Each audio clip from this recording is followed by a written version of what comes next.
உத்தரப்பிரதேச அரசிற்கு மது மூலமாக ஆண்டிற்கு கிடைக்கும் வருமானம் 42,000 கோடிகள். தமிழ்நாட்டில் 50,000 கோடி இலக்கு நிர்ணயிக்கப்பட்டிருக்கின்றது.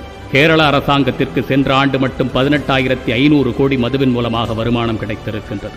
வெவ்வேறு கொள்கைகளை, கோட்பாடுகளை, சிந்தனைகளை கொண்டவர்கள் எல்லாம் குடிமகன்களின் நலன்கள் என்று வரும்பொழுது ஒத்த கருத்தோடு இணைந்து விடுகின்றார்கள். இங்கு கட்சி மாறினாலும் காட்சிகள் மாறப்போவது கிடையாது. உங்களுக்கு பெப்சி பிடிக்காது என்று சொன்னால் நீங்கள் கொக்கோ கோலா இருந்த வேண்டும், உங்களுக்கு 7up பிடிக்காது என்று சொன்னால் நீங்கள் ஸ்பிரைட் இருந்த வேண்டும். அதுதான் இங்கு விதி. இது பன்னாட்டு அரசியல் என்று சொன்னால் நாம் மேலே குறிப்பிட்டது உள்நாட்டு அரசியல். இதில் குடிப்பவர்களை குடிகாரர்கள் என்று கூட கூறக்கூடாது. அப்படி கூறுவது மிகுந்த மனவருத்தம் அளிக்கின்றது என்று மாண்புமிகு அமைச்சர் கூட மிகவும் வேதனைப்படுகின்றார்.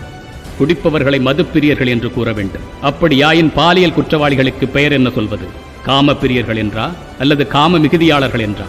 எப்பொழுதாவது குடிப்பவர்களுக்கு பெயர் சோசியல் ட்ரிங்கர்ஸ், அதாவது சமூக குடிகாரர்கள். அப்படியாயின் எப்போதாவது களவு செய்பவர்களுக்கு பெயர் என்ன சொல்வது? சமூக